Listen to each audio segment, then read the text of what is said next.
अस्सलाम वालेकुम स्टूडेंट्स। आज जो हम पढ़ने जा रहे हैं सेकेंड ईयर के पहला चैप्टर आपके पास है केपी के टेक्स्ट बुक कोड का। अब देखिए बेटा, उसमें जो चैप्टर आपका नाम है वो है इलेक्ट्रोस्टैटिक्स।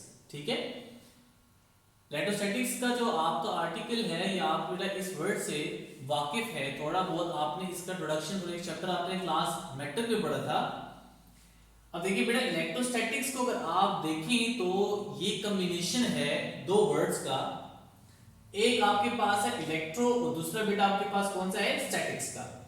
ठीक है, अब इलेक्ट्रो अगर आप देखेंगे बेसिकली कहां से निकला है, ये वर्ड निकला है बेसिकली इलेक्ट्रिसिटी से। और इलेक्ट्रिसिटी बेटा आपके पास क्या है, चार्ज यानी चार्जेस। ठीक है, अब जो स्टैटिक्स है, ये स्टैटिक्स बेसिकली आपको इंडिकेट कर रहा है किसके बारे में, रेस्ट के बारे में, यानी स्टेशनरी।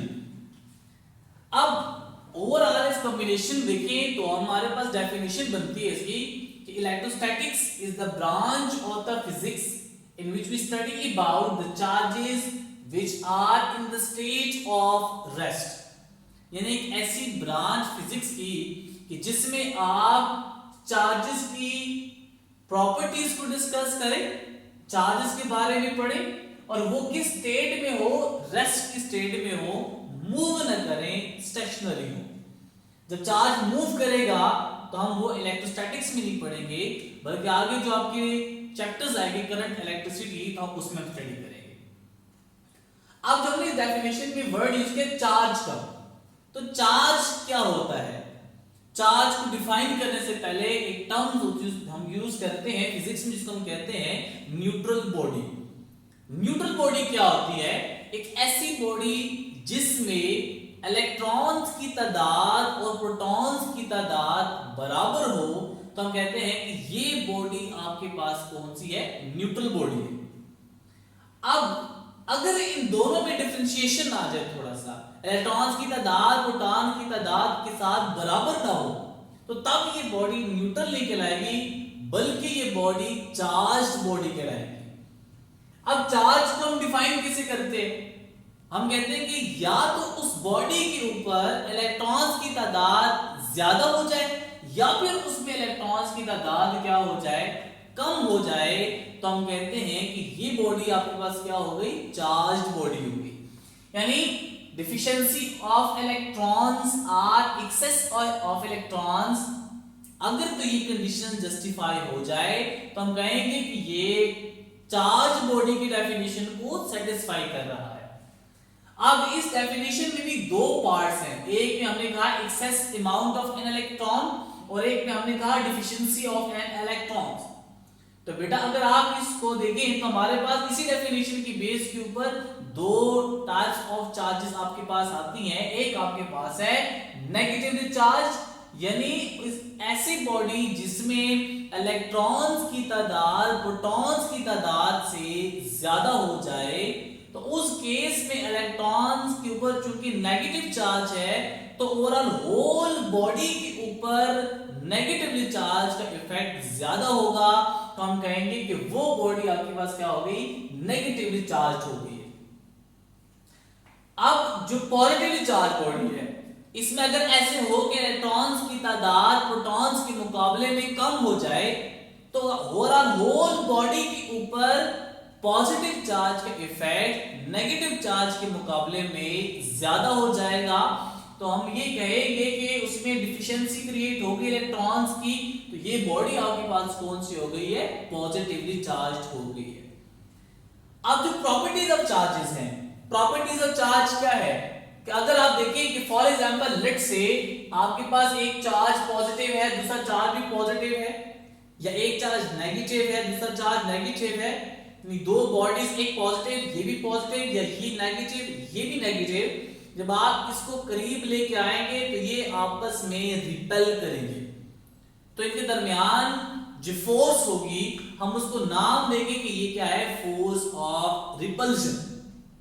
फिर अगर आपके पास एक बॉडी नेगेटिव है एक बॉडी पॉजिटिव है, यानी अपोजिट पोलैरिटीज है, तो हम कहेंगे कि जब आप इसको करीब लेके आएंगे तो ये आपस में करीब तरीन आएंगे और अट्रैक्शन होगी इनके दरमियान, तो हम कहेंगे कि इन दोनों बॉडीज के दरमियान जो फोर्स है वो है फोर्स ऑफ अट्रैक्शन। अब हमने दो फोर्सेस को डिस्कस किया, एक फोर्स ऑफ अट्रैक्शन का, एक हमने कहा फोर्स ऑफ रिपल्शन का। तो जो फोर्स ऑफ अट्रैक्शन और फोर्स ऑफ रिपल्शन को क्वांटिफाई जो करता है, जो हमें बताता है, जिससे हम न्यूमेरिकल वैल्यू को फाइंड आउट कर सकते हैं किसी भी दो चार्ज के दरमियान, तो वो जो लॉ है वो हमारे पास कौन देता है, कूलम्स लॉ हमें वो फार्मूला देता है, उस फार्मूले के मुताबिक हम वहां से फाइंड आउट कर सकते हैं। अब जो कूलम्स लॉ है इसको हम कहते हैं क्वांटिटेटिव एनालिसिस। क्वांटिटेटिव एनालिसिस का मतलब क्या है कि ये इससे हम किसी भी फोर्स ऑफ रिपल्शन या फोर्स ऑफ अट्रैक्शन की न्यूमेरिकल वैल्यू को फाइंड आउट कर सकते हैं, क्वांटिफाई कर सकते हैं हम उससे। अब जो लॉ जिसने दिया था इसका पूरा नाम था चार्ल्स कूलम, और उसने 1784 में ये लॉ पेश किया था। और उस टाइम पे चार्ल्स कूलम एक फ्रेंच मिलिट्री इंजीनियर था, और इस लॉ को हम नाम देते हैं क्या कहलाता है, एम्पिरिकल लॉ, यानी एक ऐसा लॉ जो कि एक्सपेरिमेंट की बेस के ऊपर डिड्यूस हुआ हो, तो हम कहते हैं ये लॉ क्या है, एक एम्पिरिकल लॉ है। अब इसकी स्टेटमेंट क्या है, ये स्टेटमेंट हमें ये बताता है कि अगर आप इस स्टेटमेंट पे गौर करें कि इलेक्ट्रोस्टैटिक फोर्स ऑफ अट्रैक्शन और repulsion between two static charges, ये बात बड़ी इंपॉर्टेंट है बेटा कि दो चार्जेस जो कि एक से इन द स्टेट ऑफ रेस्ट में है, उन दोनों के दरमियान फोर्स ऑफ अट्रैक्शन या force of repulsion depending on the nature of the charges, कि वो सेम पोलैरिटी के हैं या फिर अपोजिट पोलैरिटी के हैं, और दोनों के यानी directly proportional to product of magnitude of charges, दोनों चार्जेस के मैग्नीट्यूड के प्रोडक्ट के डायरेक्टली प्रोपोर्शनल, और जो सेकंड पार्ट कहता है वो कहता है inversely proportional to the square of the distance between their centre. यानी जो सेकंड पार्ट क्या कहता है कि इनवर्सली प्रोपोर्शनल है किसके, उन दोनों चार्जेस के दरमियान जो फासला है, जो डिस्टेंस हमने रखा हुआ है। और ये बात बड़ी इंपॉर्टेंट नोट करने वाली है कि देखिए आपने जो डिस्टेंस लेना है दो चार्जेस का, वो एक चार्जेस के सेंटर से लेके दूसरे चार्ज के सेंटर तक होना चाहिए, ठीक है। तो ये आपके पास क्या है, उसकी स्टेटमेंट बन गई है। अब इस स्टेटमेंट की बेस के ऊपर हम क्या करते हैं, मैथमेटिकल फॉर्मूला डिराइव करते हैं। अब फॉर एग्जांपल लेट्स से कि कोई भी चार्ज Q1 है और ये कोई भी चार्ज आपके पास Q2 है, मैं लेट्स से सपोज करता हूं कि ये पॉजिटिवली चार्ज है दोनों, उन दोनों के दरमियान जो डिस्टेंस है बिटवीन सेंटर्स वो हमने डिनोट किया है किससे, R से। अब पहले पार्ट्स के मुताबिक कि डायरेक्ट रिलेशन किससे होता है, product of the magnitude of the charges, यानी force is directly proportional to the product of, यानी Q1 एंड Q2, ये product of magnitude of their charges. इसको मैं नाम देता हूं, ये आपके पास क्या आ गई, इक्वेशन 1 आ गई। फिर आपके पास यही force of attraction or repulsion, F is proportional to 1 और R स्क्वायर। आपके जो सेकंड पार्ट क्या कहता है कि inversely proportional to the square of the distance between their centre, ठीक है। तो आपके पास क्या आ जाएगा, F इज प्रोपोर्शनल टू 1 और R स्क्वायर। इसको मैं नाम देता हूं, ये आपके पास कौन सी इक्वेशन आ गई, इक्वेशन 2 आ गई। आप इन दोनों इक्वेशंस को कंबाइंड फॉर्म में लिखें तो मैं बना लिख सकता हूं कि F is proportional to Q1 Q2 divided by R square. अब फिजिक्स में हमारे पास कानून है कि जब आप किसी भी प्रोपोर्शनैलिटी साइन को हटाते हैं तो एक इक्वालिटी का साइन लगाते हैं और एक आपको कोई कांस्टेंट लगाना पड़ता है। जब आप इस प्रोपोर्शनैलिटी साइन को हटाएंगे तो एक इक्वालिटी का साइन आपके पास आएगा, आपके पास इक्वेशन बनेगी F is equals to K Q1 Q2 divided by R square. अब इस इक्वेशन में, इस फार्मूले में देखें तो जो K है ये हमने कांस्टेंट लगाया हुआ है, और ओवरऑल ये जो फार्मूला बनता है ये एक जनरल फार्मूला आपको मिल गया है किसका, कूलम फोर्स का। अब इसमें जो K है, ये K को नाम दिया जाता है कौन से, आपके पास कांस्टेंट है, प्रोपोर्शनैलिटी कांस्टेंट है, और इसको हम ये भी कहते हैं ये कूलम्स कांस्टेंट है। अब अगर इसी कूलम्स कांस्टेंट का फार्मूला फाइंड आउट करना चाहते हैं तो बेटा K को आप यहां पे रहने दीजिएगा, R के यहां पे डिवीजन हो रही है, यहाँ पे हो जाके अब क्या कर लेगा, वो मल्टीप्लिकेशन हो जाएगी। So k is equals to F R square, यहाँ पे q1 q2 k से मल्टीप्लाई हो रहा है, इक्वेशन के साइड आगे क्या हो जाएगा, वो डिवाइड हो जाएगा।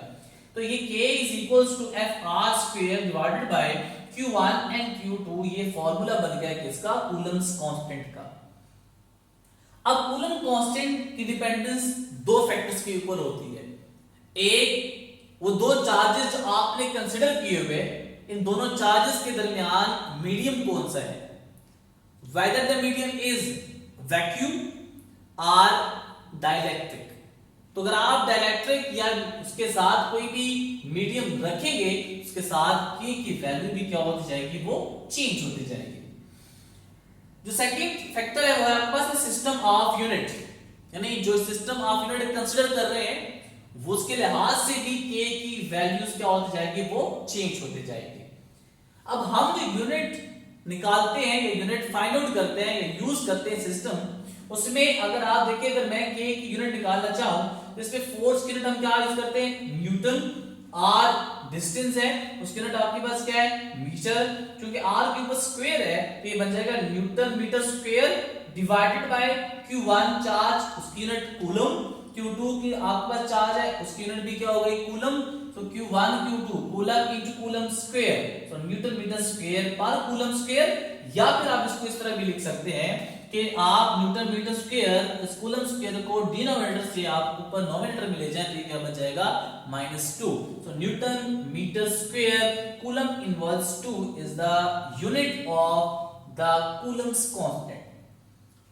और इसका आपके पास न्यूमेरिकल वैल्यू भी हम फाइंड आउट कर सकते हैं और आपके पास फार्मूले में पुटिंग कर सकते हैं। ये k is equals to 1 और 4 pi epsilon naught, where 4 pi is constant and epsilon naught is the permittivity of free space। ठीक है, हम आगे इसको डिस्कस करेंगे। अब देखिए बेटा कि जो k की न्यूमेरिकल वैल्यू है वो क्या बनती है, 9 into 10 की power 9 Newton metre square coulomb inverse 2। ठीक है, जब आप पाई की वैल्यू पुट करेंगे 3.14 एंड एप्सिलॉन नॉट की जो वैल्यू होती है 8.85 into 10 की पावर -12। जब आप कैलकुलेशन करेंगे तो बेटा आपके पास न्यूमेरिकल वैल्यू बनेगी 9 into 10 की power 9 Newton metre square coulomb inverse 2।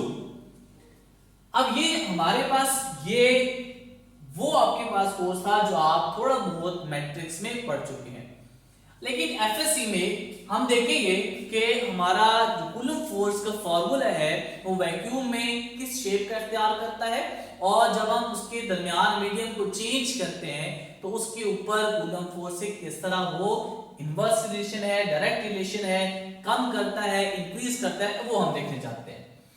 अब देखिए बेटे कूलम फोर्स इन वैक्यूम, तो फोर्स इन वैक्यूम हमारे पास फार्मूला जनरल ये वाला मौजूद है, उसकी जगह हम लिखेंगे कि force in vacuum is equals to k in vacuum q1 q2 divided by r square.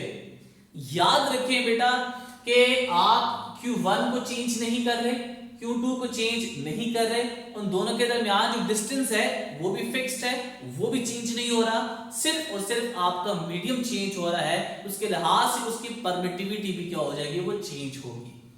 तो अगर आप देखिए क्योंकि हमने वैक्यूम रखा हुआ है, फ्री स्पेस है, तो force in vacuum is equals to 1 और 4 pi epsilon naught q1 q2 divided by r square. इसको मैं नाम देता हूं, ये आपके पास क्या आ गई, इक्वेशन ए आ गई। अब जो आपके पास ये फॉर्मूला बन गया, किसके लिए बन गया, फॉर वैक्यूम। अब इसमें देखें कि q1 q2 r ये तो सेम है, 4 पाई कांस्टेंट है, एप्सिलॉन नॉट उस फ्री स्पेस की परमिटिविटी है और हर मीडियम की परमिटिविटी की खास वैल्यू होती है। ठीक है, अब देखिए बेटा कि epsilon not is the permittivity of free space और उसकी खास वैल्यू है जो कि 8.85 into 10 की पावर -12 और बेटा यूनिट उसके अंदर आप निकालना चाहे तो बनेगी Newton inverse meter inverse two coulomb square. इसके बाद अगर आप देखें हम ये रिलेशन बड़ा इंपॉर्टेंट है, परमिटिविटी का परमिशन के साथ इनवर्स रिलेशन है। किसी भी बॉडी की अगर परमिशन ज्यादा है, अंदर किसी भी चीज को पास होने ज्यादा देता है तो उसकी परमिटिविटी आपके पास क्या हो जाएगी, वो कम हो जाएगी। इसी तरह वाइस वर्सा हम कह सकते हैं कि अगर उसकी परमिशन कम है तो उसकी परमिटिविटी क्या हो जाएगी, वो ज्यादा हो जाएगी। और याद रखें कि परमिटिविटी की जो वैल्यू है वो वैक्यूम के लिए सबसे क्या है, कम है। बाकी तमाम दूसरे मीडियम के लिए परमिटिविटी की जो वैल्यू है वो क्या है, ज्यादा है। अब अगर ये फॉर्मूला हमारे पास बन गया फॉर वैक्यूम, अब हम देखते हैं कि कूलम्ब फोर्स मीडियम में किस तरह वेरी करती है। अब फॉर एग्जांपल हमने इस दोनों के दरमियान पहले रखा था मीडियम फ्री स्पेस या एयर रखा हुआ था। अब हम क्या करते हैं, कोई भी डाइलेक्ट्रिक या इंसुलेटर रख लेते हैं इन दोनों चार्जेस के दरमियान। तो उस केस में जो आपका force in medium is equal to, जो फॉर्मूला बनेगा force in medium is equal to K medium Q1 Q2 divided by R square. आपकी मीडियम की फॉर्मूला इसमें पुट करें तो बनेगा force in medium is equals to 1/4 pi epsilon medium Q1 Q2 divided by R square. इसको हम नाम देते ही आपके पास क्या आ गया, इक्वेशन बी आ गई। यानी ये वो फॉर्मूला है जो कि किस मीडियम में है, जो आपने डायरेक्ट रखा हुआ है। अब देखें यहां पे एप्सिलॉन मीडियम है, यानी परमिटिविटी उस मीडियम की जो आपने चार्जेस के दरमियान रखी हुई है।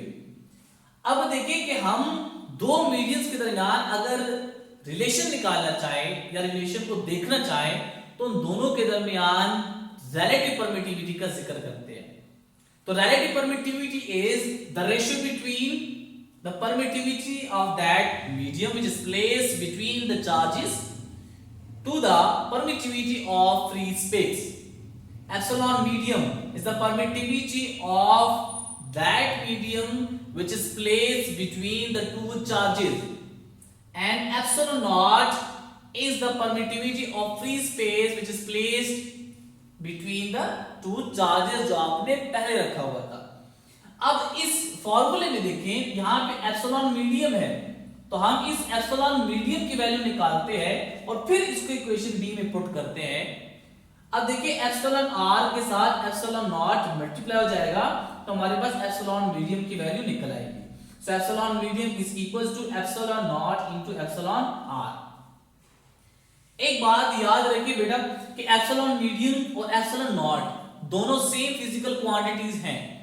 तो जब दोनों फिजिकल क्वांटिटी सेम हो गई तो आपका रिलेटिव परमिटिविटी की कोई भी यूनिट आपको नहीं मिलेगी। और ये एक डायमेंशनलेस क्वांटिटी है और रिलेटिव परमिटिविटी की वैल्यू वैक्यूम के लिए 1 के बराबर होती है और बाकी तमाम दूसरे मीडियम के लिए रिलेटिव परमिटिविटी की जो वैल्यू है वो 1 से क्या होती है, ग्रेटर होती है। अब देखें आपकी केपीके की बुक में जो आपका बेटा आप खोलेंगे तो उसमें एक टेबल बना हुआ है, उसमें सबसे पहले जो आप देखिए एप्सिलॉन आर मीडियम लिखा हुआ है और फिर एप्सिलॉन आर की वैल्यूज वहां पे लिखी हुई है, तो वो जरा आप काइंडली इसको देख लीजिएगा वहां पे। अब देखिए उसके लिहाज से यहाँ पे एप्सिलॉन मीडियम की जगह epsilon naught epsilon R put करें तो ये बनेगा force in medium is equals to 1/4 pi epsilon naught epsilon R Q1 Q2 divided by R square. अब थोड़ा सा इसको क्या करते हैं, हम रीअरेंज करते हैं। हम क्या करते हैं कि जो आपके पास एप्सिलॉन आर है उसको हम बाहर लिख लेते हैं, बाकी तमाम सारा जो फैक्टर्स है वो क्या कर लेते हैं, एक जगह लिख लेते हैं। तो 1 epsilon R into 1/4 pi epsilon naught Q1 Q2 divided by R square. अगर आप इस इक्वेशन पे गौर करें तो एप्सिलॉन आर तो बाहर साइड पे हमने लिख ली है, लेकिन जो बाकी इस ब्रैकेट्स में या इस सर्कल में मौजूद है तो आप इक्वेशन ए से देखें तो ये वही आपके पास फैक्टर्स हैं सारे जो कि इक्वेशन ए में किसके बनते हैं, फोर्स इन वैक्यूम के बनते हैं। तो आप इक्वेशन ए की मदद से इसमें आप फोर्स इन वैक्यूम की वैल्यूज को पुट करें तो ये बनेगा force in medium is equals to force in vacuum divided by आपके पास क्या बन गया, एप्सिलॉन आर। अब जरा इस पे गौर करें, कंक्लूजन क्या बनता है हमारा कि अगर आप देखें कि फोर्स इन वैक्यूम चूंकि एप्सिलॉन आर की वैल्यू किसी भी मीडियम के लिए 1 से क्या होती है, ग्रेटर होती है, तो वो इस ओवरऑल फैक्टर्स को क्या कर देगा, वो डिक्रीज कर देगा। इसका मतलब क्या हुआ कि अगर आप फ्री स्पेस में या फिर वैक्यूम में कूलम फोर्स की वैल्यूज को देखेंगे तो वो मीडियम में कूलम फोर्स जो आपकी वैल्यू होगी वो एप्सिलॉन आर टाइम्स लेस होगी, ठीक है। So we can conclude that presence of the dielectric medium reduces the force by a factor of epsilon r, which is known as relative permittivity of that medium. यहां तक आपके पास इस force के आपके पास ये मीडियम में और फ्री स्पेस में आपने जिक्र किया। क्योंकि फोर्स की बात कर रहे तो फोर्स एक वेक्टर क्वांटिटी है, डायरेक्शन जो आपके पास होती है, तो हम अब क्या करते हैं कि फोर्स को वेक्टोरियल फॉर्म में हम इसको रिप्रेजेंट कर लेते हैं। अब फॉर एग्जांपल आपने एक चार्ज लिया है Q1 और एक चार्ज आपने लिया है Q2। सपोज करते हैं कि आपके पास ये चार्ज पॉजिटिव है और ये चार्ज Q2 आपके पास क्या है, नेगेटिव है, तो दोनों के दरमियान फोर्स ऑफ अट्रैक्शन होगा because of the opposite polarity of the charges. तो लेट्स से हम कहते हैं कि Q1 जो Q2 के ऊपर चार्ज फोर्स लगा रहा है, या आप इसको पॉजिटिव भी कंसीडर कर सकते हैं। अगर देखेंगे अगर ये इस Q1 Q2 के ऊपर फोर्स लगा रहा है तो हम उसको रिप्रेजेंट करते हैं F21 से। याद रखिए जब F21 की बात करेंगे हम तो हम लिखेंगे कि force on a charge 2 by a charge 1, यानी F21 का क्या मतलब हुआ कि जो पहला वाला जो आपके पास ये यहां पे हिंसा होगा उसके ऊपर वो फोर्स लगाएगा। कौन लगाएगा? जो सेकंड वाले आपके पास में सबस्क्रिप्ट में लिखा होगा, यानी force on charge 2 by a charge 1। चूंकि फोर्स एक वेक्टर क्वांटिटी है, डायरेक्शन अगर होती है तो हम उसको यूनिट वेक्टर से रिप्रेजेंट करेंगे।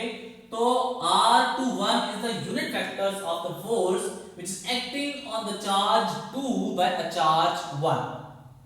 अगर मैं सपोज करता हूं कि ये दोनों पॉजिटिव हैं फॉर एग्जांपल, तो इसके ऊपर जो चार्ज रिपल्सिव फोर्स लग रही है वो राइट साइड में लग रही है, तो उसका यूनिट वेक्टर होगा वो किधर होगा, राइट साइड पे होगा। इसी तरह अगर Q1 Q2 को अपनी तरफ या Q2 Q1 के ऊपर रिपल्सिव फोर्स लगा रहा है, तो अगर आप देखिए तो हम उसको रिप्रेजेंट करेंगे कि आपके पास क्या बनेगा, F12, यानी force on charge 1 by a charge 2। इसी तरह उसकी यूनिट वेक्टर अगर आप देखें तो क्या बनेगा, R12 यूनिट वेक्टर, यानी unit vector which is along the direction of the force acting by a charge 2 on a charge 1। ठीक है, अगर ये F21 राइट साइड में है तो F12 आपके पास क्या होगा, टुवर्ड लेफ्ट साइड पे। तो उसकी करस्पॉन्डिंग जो फार्मूला बनेगा F12 is equals to 1/4 pi epsilon naught Q1 Q2 divided by R square into R12 unit vector. इसी तरह अगर आप देखेंगे F21 का जो फार्मूला बनेगा वो क्या बनेगा, F21 is equals to 1/4 pi epsilon naught Q1 Q2 divided by R square R21 unit vector. अब अगर आप इसको देखें, हम सिर्फ और सिर्फ ये यूनिट वेक्टर्स को जरा देखें, तो मैं इस यूनिट वेक्टर्स के लिहाज से ये लिख सकता हूं कि R12 यूनिट वेक्टर जो है R21 यूनिट वेक्टर्स के बराबर नहीं हो सकता। लेकिन मैं ये तो लिख सकता हूं कि दोनों की जो डायरेक्शन है वो ऑपोजिट है, तो मैं अगर उसको नेगेटिव से रिप्रेजेंट करूं तो हमारे पास डायरेक्शन उसकी क्या हो जाएगी, वो रिवर्स हो जाएगी। तो अगर R12 जो आपके पास ये है ये टुवर्ड्स किधर है, लेफ्ट साइड पे, और R21 राइट साइड पे है, तो मैं अगर R21 के साथ एक नेगेटिव साइन लगाऊं तो इसका मतलब हुआ कि मैंने उसकी डायरेक्शन को क्या कर दिया है, रिवर्स कर दिया है। तो R12 भी लेफ्ट साइड पे हो गया और R21 भी किधर हो गया, वो लेफ्ट साइड पे हो गया। तो अगर आप यहां पे R12 और -R21 को आपस में बराबर इसमें पुट करें इस यूनिट वेक्टर में, तो आपके पास क्या बनेगा, F12 बराबर हो जाएगा किसके, -F21 के। और यही आपको क्या बता रहा है न्यूटन थर्ड लॉ से भी हम कह सकते हैं कि दोनों के दरमियान जो फोर्स ऑफ अट्रैक्शन है या रिपल्जन है वो मैग्नीट्यूड वाइज बराबर होती है, लेकिन उनकी डायरेक्शन क्या होती है, वो ऑपोजिट होती है, यानी डिफरेंट होती है। और याद रखें कि जो कूलम फोर्स है ये म्यूचुअल फोर्स है। अगर आपसे कोई पूछता है कि फॉर एग्जांपल आपके पास एक चार्ज है वो 10 न्यूटन का है और दूसरा चार्ज है वो 100 न्यूटन का है, तो बताएं कि कौन सा चार्ज किस चार्ज के ऊपर ज्यादा फोर्स ऑफ अट्रैक्शन लगाएगा या फोर्स ऑफ रिपल्जन लगाएगा। तो क्योंकि अगर आप इस जनरल फॉर्मूले में देखें तो वो दोनों के ऊपर डिपेंड कर रहा है, म्यूचुअल फोर्स वो इसलिए कहते हैं कि वो दोनों के प्रोडक्ट के ऊपर डिपेंड कर रहा है। तो आप ये नहीं कह सकते कि 100 कूलम वाला चार्ज 10 कूलम चार्ज के मुकाबले में फोर्स ऑफ अट्रैक्शन ज्यादा लगा रहा है या फिर फोर्स ऑफ रिपल्जन ज्यादा लगा रहा है। ठीक है, तो ये बेटा यहां तक आपका क्या हो गया, ये एक थ्योरेटिकल पार्ट हो गया।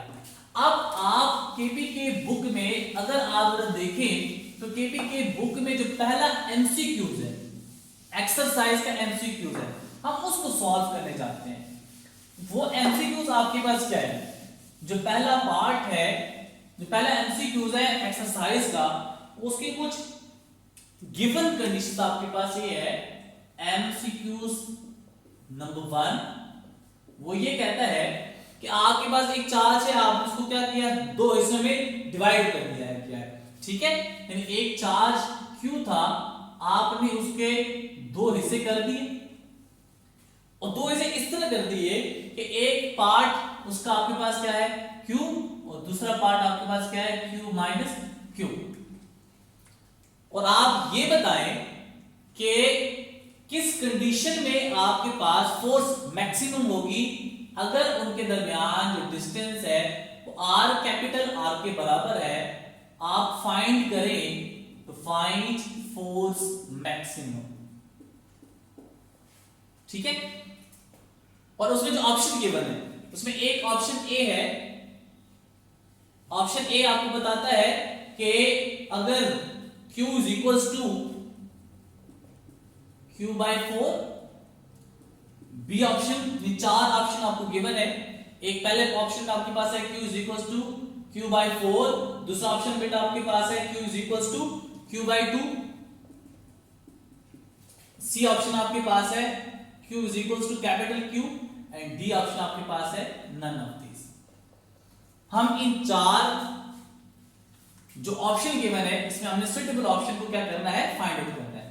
तो हम इसको सॉल्यूशन कंफर्म सॉल्व करते हैं। जरा देखिए आपके पास फार्मूला क्या था, F is equals to K Q1 Q2 divided R square. ये जो आपके पास गिवन कंडीशंस है ये इसमें पुट करें तो फार्मूला क्या बनेगा, F is equals to K, एक पार्ट आपके पास क्या है Q, दूसरा पार्ट आपके पास क्या है Q माइनस Q और आपके पास R की जगह क्या जाएगा कैपिटल R इनटू स्क्वायर। ये फार्मूला आपके पास बन गया according to the given conditions. अब फोर्स मैक्सिमम फाइंड करनी है तो बेटा आप इसमें पहला ऑप्शन पहले आपके पास क्या है Q is equals to Q/4।